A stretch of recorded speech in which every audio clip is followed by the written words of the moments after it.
If you can't go fast, you're never going to win the race. And then the very top of the pyramid is strategy and tactics. And everyone thinks strategy and tactics is what's going to win you the race, but it isn't. It's getting the basics right. Welcome to the RV Entrepreneur Podcast, the weekly show for nomads, work campers, RVers, and entrepreneurs looking to earn a living or build a business while enjoying the RV lifestyle. This week's host is Jim Nelson. Let's settle in and enjoy the RV Entrepreneur Podcast, brought to you by RV Life. Hey there, fellow nomads, business owners, and explorers. Welcome back to the RV Entrepreneur Podcast. I'm Jim at RV Life, and today I'm absolutely thrilled to share something that really sparked the nerdy designer in me and lit up my curious mind. Stikky Books. And yes, that's spelled Stikky. It's not a typo. It's a brand, and it's awesome. Joining me is Kevin Wensley, sailor, travel adventurer, entrepreneur, and sales and marketing mastermind behind these delightful little learning guides. Stikky Books are not your typical how-to books. They're structured for how people actually learn, visually, through pattern recognition, repetition, and just enough information to get confident fast. Using some serious neuroscience, they make learning complex topics fun, digestible, and most importantly, effective. Whether you're into stargazing, spotting animal tracks, or decoding stock charts, Stikky's got a quick start guide for the curious that will establish the foundation you need to understand the subject and learn more. You might just feel like a genius in under an hour, or at least be able to impress your friends sitting around the next campfire or hiking down a trail.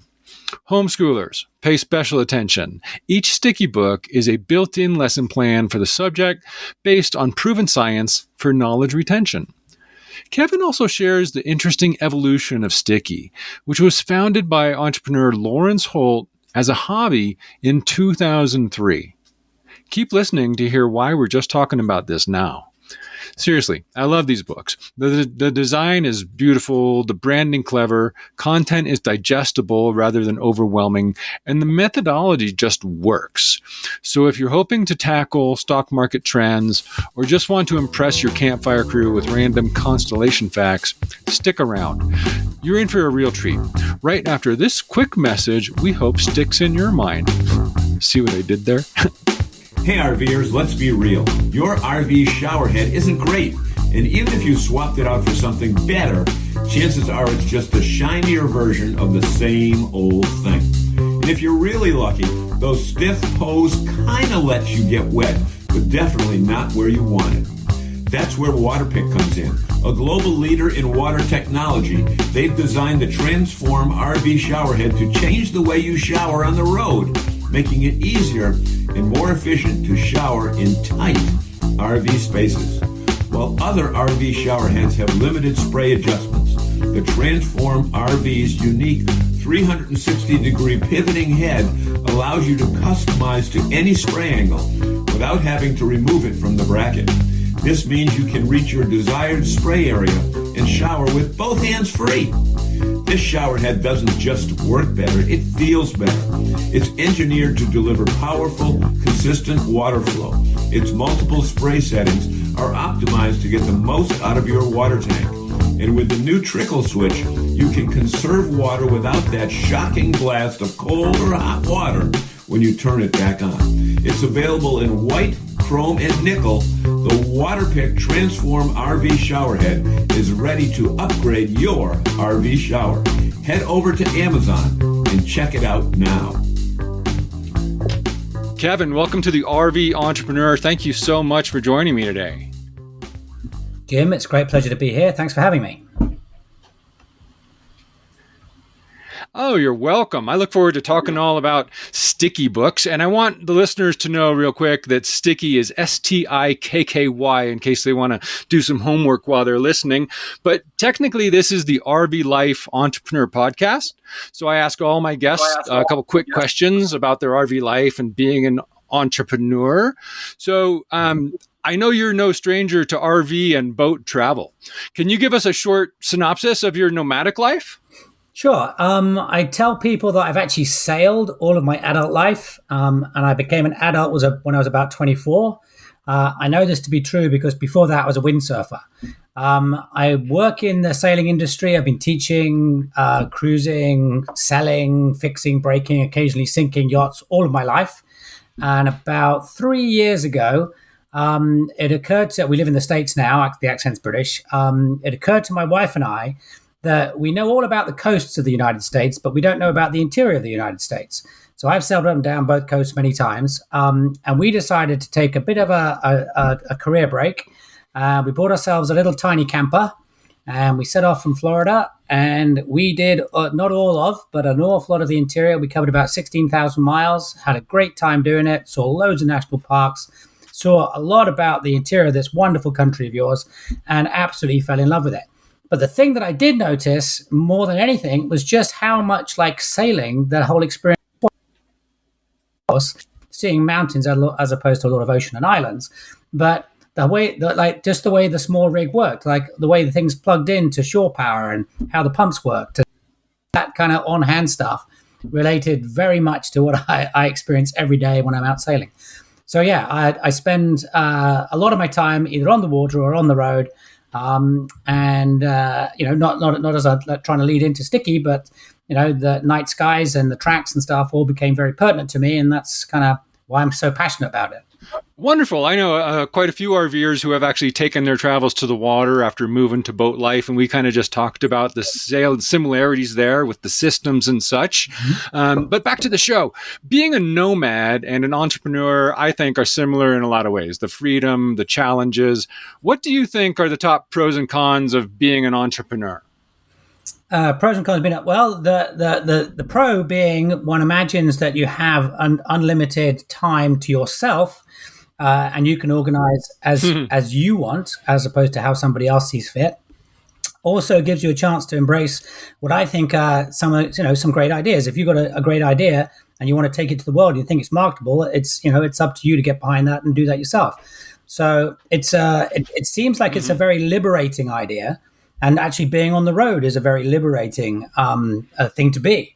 But at the end of the day, it's, nothing comes easily, and it's simply hard work. And I guess one of the harder things to rationalize and make sense of would be how easy or otherwise it is to actually fulfill the requirements of whatever it is that you're into, and still be able to maintain a nomadic on the road lifestyle. Because those things don't always work together.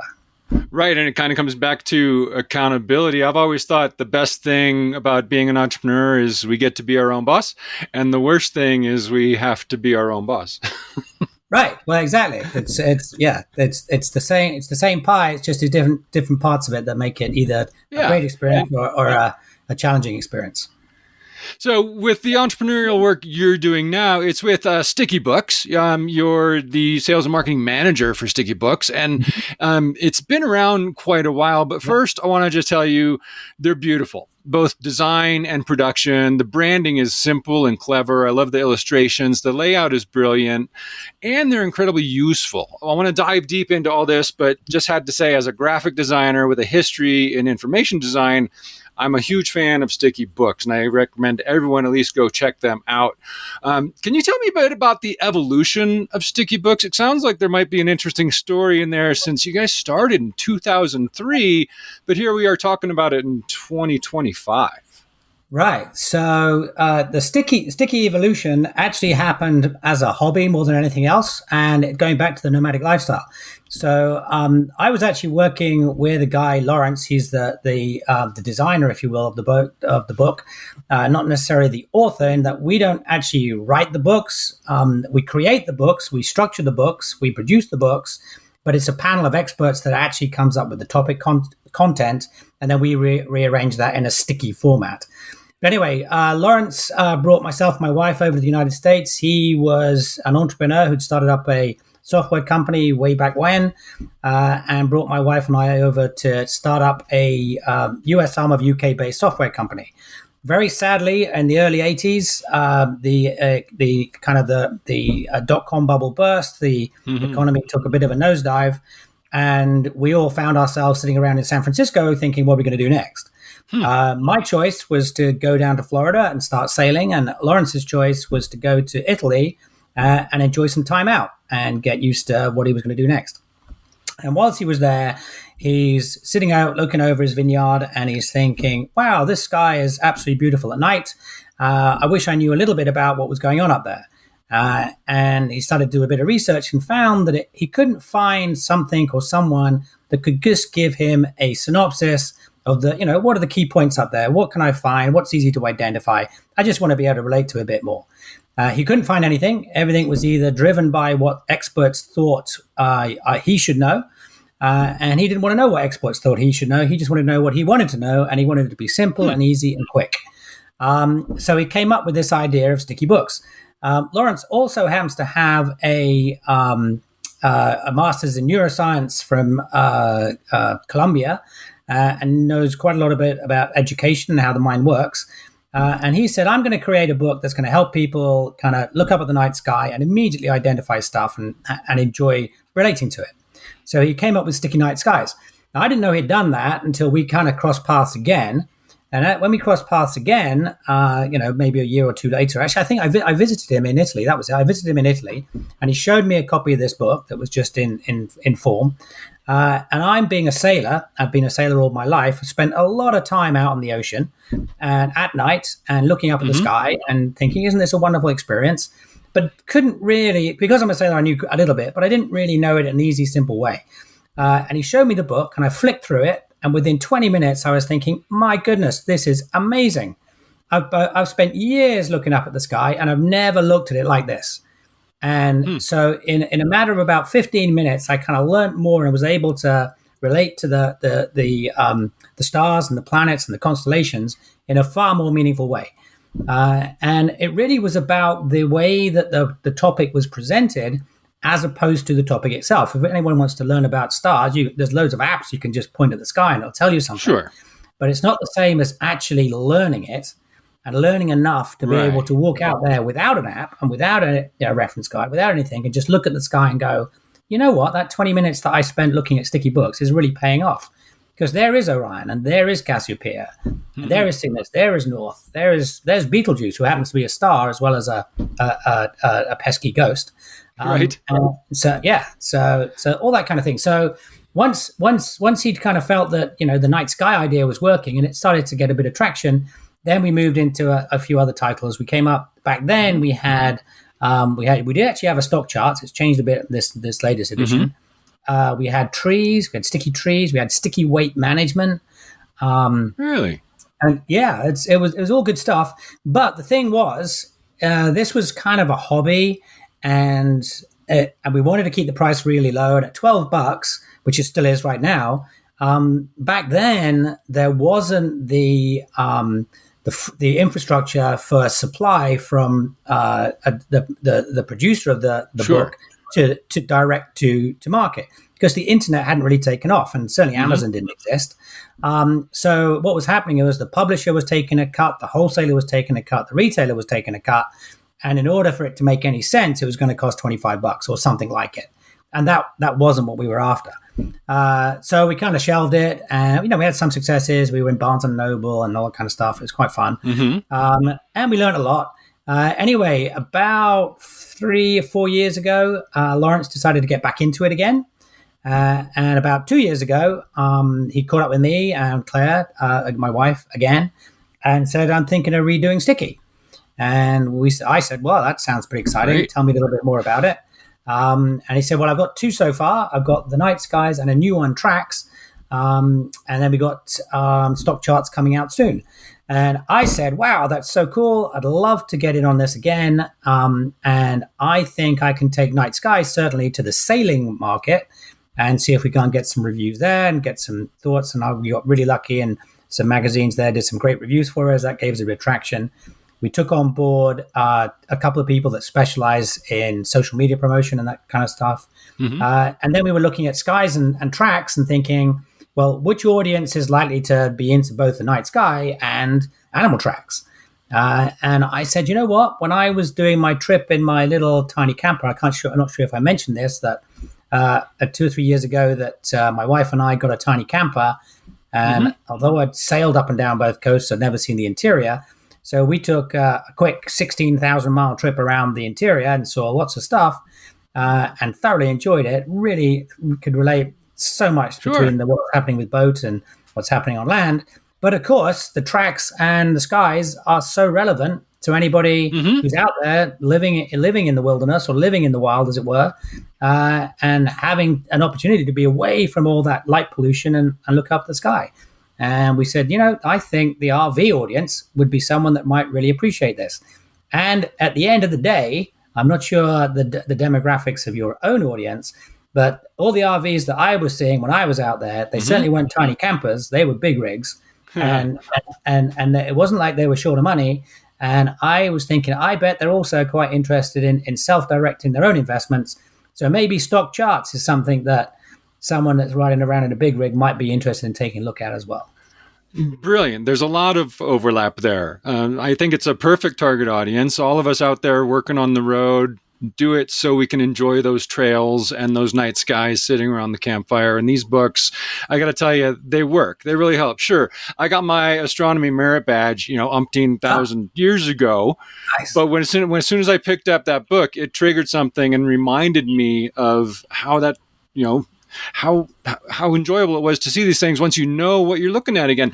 You mentioned like the first book and it was a hobby. Do you know how Lawrence formulated that first book? Was he working with other people like a team like you guys do now? There's not one author of it, or did he just compile a bunch of research and put it together? How'd that first one take shape? So he created the pattern, basically the template for how the book should work, and his focus was more on the learning experience as opposed to the topic. So all the Stikky books, it's the same simple methodology. Basically, it's pattern-based learning. So you're looking for patterns and images. Or shapes more than you are looking at words. And you're taking very small bites on the topic. It's more about what you might want to learn, not what the expert thinks you should learn. So very small bites, then with an awful lot of what we call dynamic repetition. So it's kind of the same image, but maybe rotated slightly differently or seen at a different angle or with a different background or whatever. So, and then there's lots of practice. I mean, 75% of learning anything is repetitive. Just repetition, practice, and you get it. So these books, I describe them less as a book. It's not a good read. It's more of an experience. It's more of a game. And you're flicking through and you're self-testing, and you get to the end of it. And in fact, we talk about the 4 rules that we have of reading a Stikky book. Rule number 1 is relax and take your time. So you shouldn't be in any hurry. Just relax, take your time. The whole book should take about an hour, but we do say that you should take, pause points. And it says that in the book. Okay, take a break now, leave it for a couple of days, come back to it. Don't try and memorize anything. Don't kind of really try and get that stuck in your mind. Just let it flow. Start at the beginning. So start at the beginning and go kind of sequentially through the book. And then the only promise you have to make to yourself is that you don't turn the page until you've at least tried to answer the question. Right. There'll be an answer on the next page, but you got to kind of look it out yourself. And if you can't make it, that doesn't matter. Then you just look over and see what the answer was. But do try first. And if you do all of that and you just go through the different sequences, at the end of it, you will come out to be able to do, whether it is, name 5 or 6 constellations, see a few planets, or know 14 different animal tracks, or know the 8 different or the most significant stock chart patterns that the professionals look for. At the end of it, you'll have it, you'll understand it, and you use the books as reference books, sure, but actually you'll know it. You'll look at things and you'll see them differently. So when we say that Stikky Books will change the way you see the world, I mean, we believe it really does. I think it does too. And I did want to dive a little deeper into the methodology we covered really quickly there, but backing up just a bit, can you explain the initial web-based trial? How did that, do you know how that took shape when there was an initial book and you guys did a trial of some sort on what was the web at that time? So the web was kind of in its infancy a little bit back then in the 2000s, and so really it was the first like 5 or 6 pages of Night Skies, and it was a simple click through. That was it. So Right. you would go, you'd find the site, and you would just kind of open up and it was just simple click through. That's it. And folks, they really took to it. They said, "Wow, that's really clever," and it's great. It works even as a digital format as it does on a paper-based format. So, but that then leads into the other thing is that we are very keen. Lawrence is very keen that this is not a digitized format. It's not an online thing. It's not an app. It's not an online thing. It's a real book. It feels nice. It looks nice. People, when was it? You could ask a lot of people, when was the last time you actually read a book? And it'll be, well, a long time ago. And perhaps getting people away from the screen is a really good thing too. And we actually believe there's quite a lot of mental health benefits in using Stikky. Sure, of course. As there is in just kind of, learning a new topic and understanding a few fun bits and pieces about what's going on out there. Especially when it comes to the starry skies. Sitting around the campfire a number of times, someone have been mentioning stars, and 3 people will bring out their apps and they'll point them up at the stars, and there's no learning involved there. This episode is made possible by Travelfy. Want reliable internet without the hassle? Meet Travelfy. It's portable, high-speed Wi-Fi that's ready to go wherever you are. From road trips to remote cabins. No tricky setup or permanent location required. Just plug in and you're connected. And here's the best part. No contracts, no commitments, and no reactivation fees. Pay only for the months you need. Travelfy connects to the strongest available signal among multiple major networks, so you stay online with confidence, backed by a US-based support team that knows the outdoor lifestyle. Travelfy, simplifying internet while you travel. Visit travelfy.com today. That's TRAVLFI.com. Listeners can save 15% with code RVE at checkout. So I wanted to get back to that template you mentioned. Let's talk about the methodology. What are some of the different types of learning and retention out there, and how is the Stikky approach different? So the key differentiator here is, so you have to be engaged in the topic that you're trying to learn. You have to work with it a little bit. You have to be able to experience it a little bit. It's super hard to give somebody a book on a topic and just say, read that, and they come away thinking, that they understand it. It's much, much easier if you can make that something that you are physically doing. You are actually physically engaged in trying to learn this process in terms of how the book looks and feels. Then you're also not focusing so much on any wording. You're actually focusing more on imagery. And then there's a little bit of wording there as well. And then making it super easy to kind of compartmentalize a very broad topic into a fairly simple thing to understand. So an example of that might be if I say, let's talk about, Stikky stock charts. So if I say to you, go and learn about go and learn about stock charts, I'm willing to bet that the first thing that you'll open will seem very complex, or the first book or the first website, it'll seem pretty complex, and it'll use lots of terminology, and you'll go, I surely don't understand why. I don't even know why it looks like it does, let alone what it's trying to tell me. So instead of saying, look at this as a stock chart, we're basically saying, just look at this as a chart and it has a pattern. Now, what we want you to do is find 3 points that you could put on a straight line over 3 months and join them together. And if that happens to be at the extremes of the chart, like on the top part or the bottom part, what you've just found is a trend line. And there's a little bit more detail on how that forms, but basically it's 3 points over about 3 or 4 months to have any significance. And then once you've established a trend line, if you can add maybe one more trend line to that, maybe one that's at the bottom of the chart, you've now got what's called a channel. So this is how the stock chart or the stock price is expected to move either grading upwards or grading downwards, but staying between those two trend lines. And so that's just a very simple example of taking a complex thing and saying, actually, all you're simply trying to do is look for patterns. You're not trying to analyze a company or understand the politics or anything like that, because the people that are already buying and selling that product have done all of that research. You're just looking at the results of other people's effort. And then you're using their, the professionals' efforts and trending that on. Of course, it's never 100% certain, but the patterns that we promote in Sticky Stock Charts are certainly the ones that are most predominantly used by professionals working on the stock market and trading accordingly. So, day traders use it a lot. In fact, that's one of our best sellers. So examples of that. So that's simplifying a complex kind of topic. And the same with tracks. Let's say tracks. So there's thousands of animals out there. We can't identify every single animal out there, but we can say these are the top 14 that you're likely to see around the national parks of the United States. And here's like some really simple things to look for that will tell you enough to have, with some confidence, what you're looking at.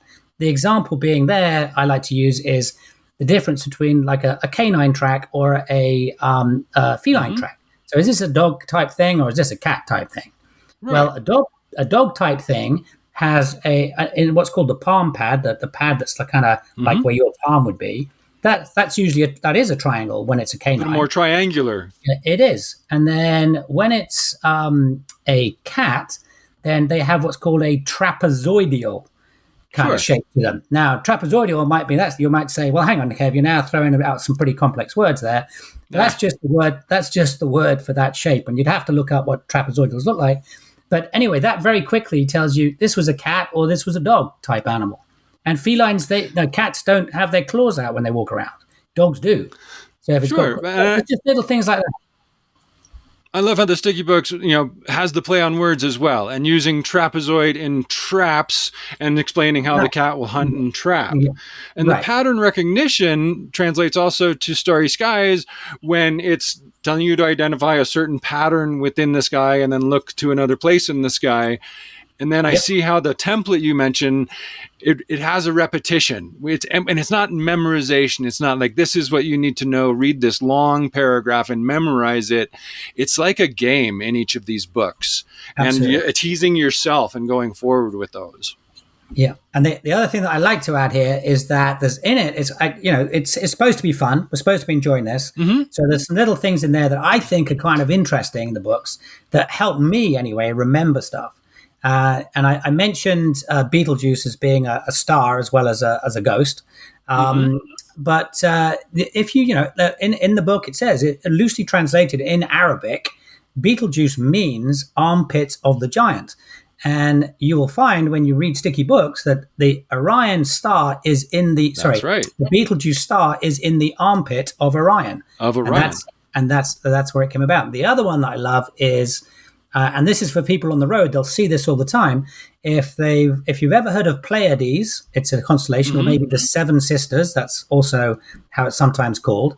Do you know what the Japanese for Pleiades is? Oh, I forgot. It is Subaru. Right. And if you look at the Subaru logo, it's the stars. And I forgot from reading the book last week. Right. Well, you're not supposed to forget things like that. But anyway, so it's the type of things in the book that help you remember, but not necessarily about the task you're learning. Which brings me to the content. Content is king in all of these things. And we kind of covered the 3 books that are out there so far. But explain to me a bit more about how they're built. What are the foundation and next steps? What do you mean by that in these books? So the foundation and next steps. So these books are simply an introduction to a topic. They're not supposed to, this is perhaps, our tagline is for the curious. So maybe you thought you thought about animal tracks or stock charts, whatever it is. One day you were just thinking about that and you thought, I wish I knew a little bit more. I don't want to learn everything about it, but I want to learn a little bit about it. So it doesn't get into tremendous detail. It doesn't get into too much depth, but it certainly gives you enough of what we call a hook to make you believe that you could actually understand a little bit more now. Now that it doesn't seem to be as complex as everybody's making it out to be. So in the books, we say, these are the rules, this is what you need to do, get through it, you'll have learned some stuff, go out and have some fun with it. And then if you want to really get into it, if you want to get into the weeds a bit and learn a lot more, then at the back part of the book, it gives you next steps and references and things like that. We're often asked, is there going to be a Night Skies 2? Or is there going to be and no, there isn't. The objective of this sticky idea was never to be a resource for in-depth learning. It is simply a fun introduction to a usually quite technical topic. The number 2 is upon the reader, and these the next steps, the resources. This isn't just a couple pages of links. I mean, a third of the book almost is a vast amount of resources on each topic. So it's almost like each book is an entry-level guide to help you understand whether or not you want to learn something more about this topic. And I think it really nails it there. You mentioned the hooks, and that was another quote I kind of saw that I wanted to talk about. What do you mean by these learning steps being hooks you can hang your future knowledge on? Okay, so I'm going to relate that back to hooks like the pyramid, performance pyramid. If I was, and I'm kind of going off track here a little bit. If I was racing a sailboat, I would tell you that there's a performance pyramid, and you got to get the base of the pyramid right, because otherwise it'll never stack up. Mm-hmm. So in a sailboat, the base, the very bottom of the pyramid is boat handling. If you can't actually steer the boat, then forget it. You're never going to be in the race. So that's the base. Then you got the next level would be actually going fast. If you can't go fast, you're never going to win the race. And then the very top of the pyramid is the strategy and tactics. And everyone thinks strategy and tactics is what's going to win you the race, but it isn't. It's getting the basics right. So the hook for us is it's, you might be interested. We want you to have immediate success in learning about that topic and walk away thinking, I believe I can do this. So that's the hook. You've seen the hook, you want to hang your hat on it, whatever, there it is. It's the thing that you can say, from this, I now believe I have the wherewithal to go out and learn a lot more. And if you want to do that, then of course the book helps you out points you in directions and tells you places to visit. A perfect example is with stock charts, because everyone wants to know the strategy and what's the easy, quick way to get to conquer the system. But you have to build that foundation first with whatever you're learning about, whether it's stars or tracks. And that kind of brings me back to the content. And I want to talk about the Stikky team for a minute. You've got content, you got design, you got production. I wonder, the company structure, is it all in-house or are you all remote? We're all remote. So I just want to elaborate a little bit more on the team in terms of the content. So, like I said earlier, it's usually a panel of experts that Lawrence will go to and say, hey, what do you think that people would like to learn? And that's what we're trying to avoid. And they'll say this, that, and the other. And then we'll have kind of panels, test panels, and ask people what they want to learn. So it's quite involved in terms of coming up with how we're going to approach a topic. But then once we start, the books are tested and retested time and time again. And that's amongst experts plus amongst readers. And as like if it's the readers, then they'll come to a point in the book and we'll notice that maybe 5 out of 20 people somewhat struggled with a certain part of the book. And so we go away and redesign it and kind of design our way through that wall or that hurdle. And then going back to the experts, it'll be, so what do we know about what I say? Let's use a star. What do we know about the star? And they know an awful lot about the star. It's mass, it's density, it's temperature, it's whatever. It's all that stuff. And we go, that's too complicated. We need it to be less complicated. And then they come down and down and down. And we go back 2 or 3 times. So it needs to be less. And eventually we come down to a nugget of information that is meaningful and relevant and can be used by an absolute beginner to start building that, start building the hook, if you will, that might get them into that topic in the future. So it's driven. I mean, at the end of the day, Lawrence is definitely the brains behind how this came up. And he's the one that, his career has been not only as an entrepreneur writing programs and running computer companies, but also in education, and hence the neuroscience masters from Columbia. Less is definitely more when it comes to learning from these books. So many people get interested in a topic and they read a volume and just get turned off on it. But I wonder a bit about kind of this company culture. You've got some serious data geeks and science-minded folks working with some incredibly creative people. How's the company culture work when communicating among these different types of people? Okay, so it's actually very interesting. It's broken down into, Lawrence isn't particularly very hands-on. He's definitely, he's there to guide. So you have me, who's kind of what we call sales and marketing. So I'm kind of somewhat the voice of Stikky, but we don't want to have a voice of Stikky. We don't want there to be a person that everyone relates Stikky to. So part of the evolution here is to try to create this environment where a group of people can generate a Stikky book, and it will fulfill all the requirements that Lawrence has for his vision. And at the same time, it's working well internally, that we come to a very positive and marketable product at the end of it. So you have me, who's kind of just talking to magazines and podcasters and the like. And then we have a team that is, or two people that are focused almost exclusively on social media, because remember that the only way you can buy a Stikky book right now is online. We like that to be through our own website. Did put a couple up on Amazon, just because some people only ever go to Amazon and they won't buy a book anywhere else. But it's through our own website. So we have a couple of folks that focus on social media promotion. I actually help generate some of the content for that. And then we have a lady who works mostly in terms of the writing of the book, not so much in terms of creating the content of the writing, but putting the writing into a format and crafting it. That's a better word for it.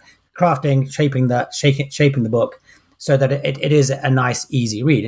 And she's probably the one that's got more of an eye for the look and feel of the book as well. So apart from that, my wife gets involved in the accounting occasionally and paying bills. We all work remotely, and we don't have a very, we all have a scheduled meeting with Lawrence like every week or whatever. But the chances of us actually meeting more than once or twice a month are very remote.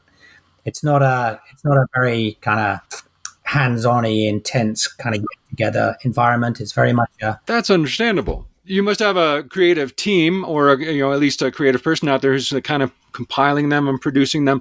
But I wonder if there's like certain collaboration tools or platforms that you're all using to communicate with each other and review drafts. Is there any apps or tools that you're using? Well, actually, it's not one that I am supposed to use it all the time. But I'm an old, I'm kind of an old school email guy. But we schedule everything and run everything pretty much through Slack. Understood. Yeah, there's a lot of teams that collaborate there on Slack to kind of trade information. Tell me a bit more about distribution and marketing. We hinted on Amazon and selling direct, and I wanted to know, this clearly isn't a print-on-demand KDP book. It's a beautiful, formatted book you're producing elsewhere. The ones that are available on Amazon, are they stocking it, or what's the distribution model you're kind of using to get this book out there? So we have third-party distributor, and we use Shopify for order taking and pretty much running the order taking and the processing, and then the order goes to our shipping company. And then the shipping company ships stuff out. If an order goes to Amazon, then I get a note from Amazon saying somebody's ordered a book, and then we self-ship. So I then process that order into our own distribution system. So we have a warehouse that we keep all the product in, and it ships out from there.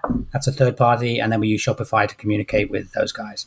And I've tried really, really hard to get Amazon to work with our and just allow them to talk directly to each other, but for whatever reason, well, it's for obvious reasons, I think, but they won't enable that. So I can't have someone make an order on Amazon and have it then automatically push the product out from the distributor. Not without an Amazon store, and that means shipping your stuff to Amazon and they're stocking and fulfilling. And then that's a whole other warehouse you have to manage.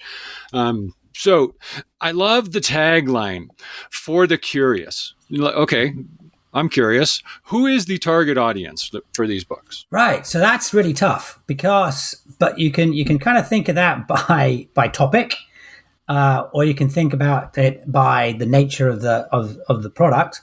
So where we find it's there's been the most pickup, and it's more by topic, except for homeschoolers. Homeschoolers, believe it or not, love all of them, which I can't believe. They use it. It's a pre-designed kind of lesson plan kind of thing. So anyone from 9 to 90 is a target. Anyone under 90, anyone under 9, it's some of the wording is going to be tricky, but a lot of people buy them to share with their young families. Isn't it? I loved it when I would share stuff with my kids, like, hey, look at this. Look at that star. That's called this. And look at this. That's a bear print, or that's a whatever. That kind of the scout kind of mentality. You're the scout leader and you're sharing.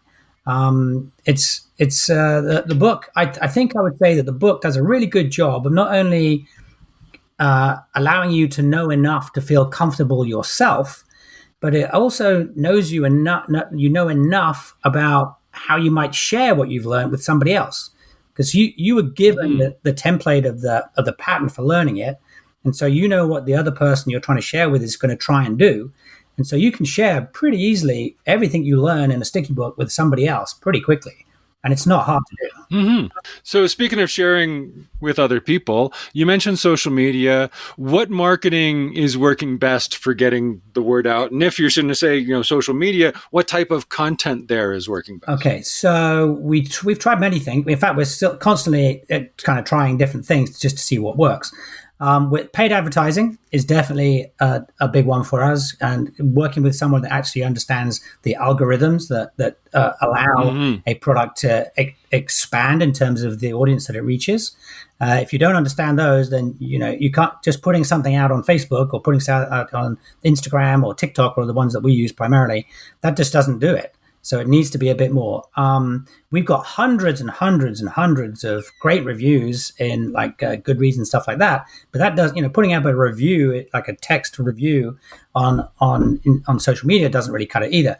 So what we're trying to do, we've actually created a couple of paid ads, which is expensive, and we don't particularly like doing. So what we're trying to do right now is get some good content of folks kind of giving us their review of the book and how it worked, but in a video format. And we do that by I would set up a stand. I've done it a couple of times.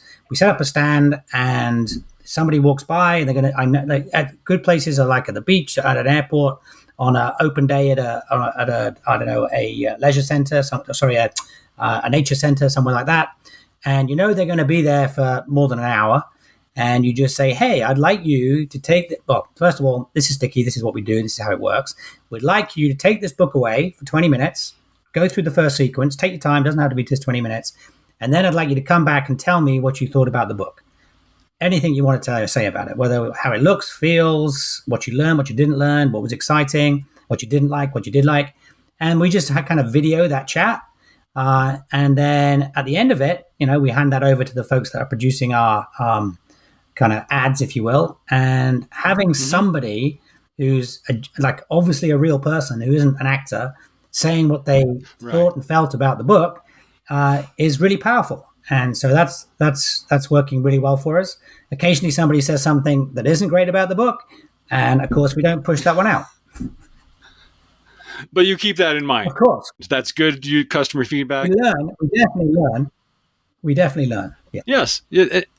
To have that first impression, especially, that's a brilliant idea. And I know of a number of organizations, including RV Life, that turn to customer testimonials and especially in video format. So I hope that works out for you. But what's next for Stikky? Well, it's the let's say 10 titles would be great. And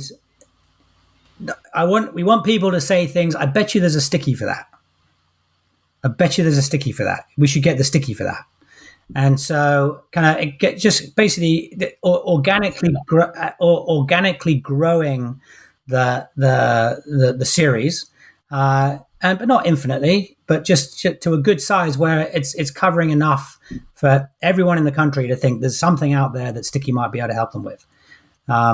So yeah, we're slowly we've ideas that we've got, like sticky wine tasting. I mean, I'm not sure how that's going to work, but sticky wine tasting, or how to play a tune on a piano, or how to land an airplane, Sure. something like that. That sounds pretty complicated.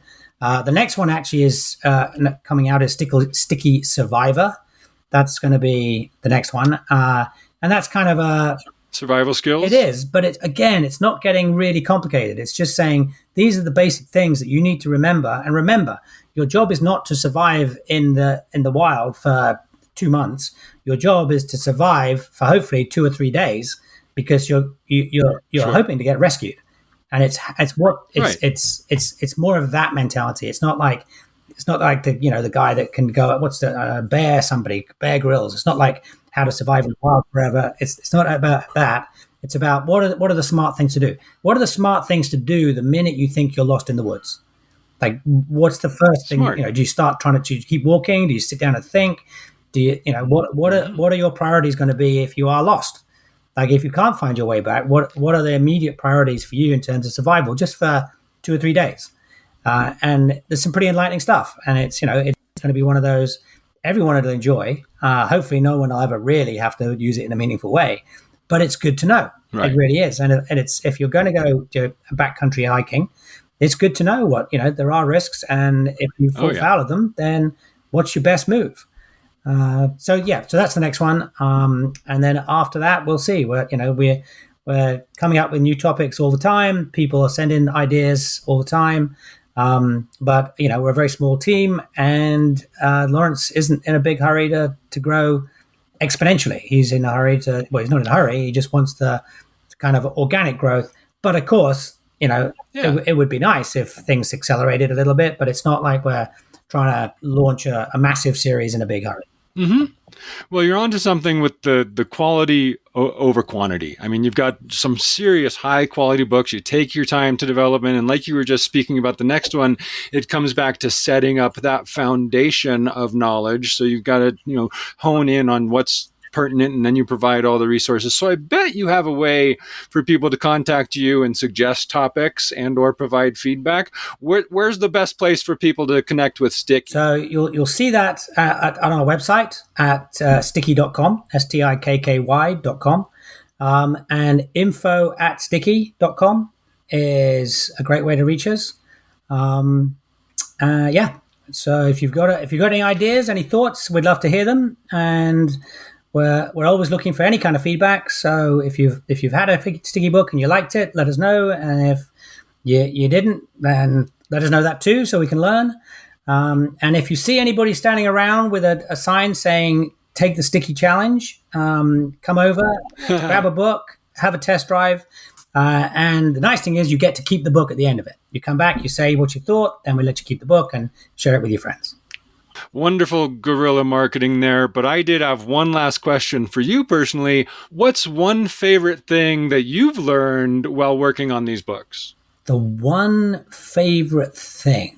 You guys share a foundation on all sorts of topics. Maybe it was something you didn't know before, or you just found fascinating. What stuck out for you for Stikky? What stuck? What stuck for Stikky? Well, it's so hard. I like entertaining things. I don't think I'm a funny guy, but I like thing that's fun, and so things like the armpit of Orion. So things like just being able to say that. Oh, I tell you what, the one that I loved. I was actually a big fan of Beetlejuice when it first came out. Beetlejuice 1. I love Beetlejuice 2 as well. And just being able to say, you know what, I can show you where Beetlejuice is by just looking up there, see those 3 stars, go along there, go to the right side, go 90 degrees to the left, and the first thing you come to is a red star. It's a red giant, and its name is Beetlejuice. But don't say the name 3 times. Right. I think we just did.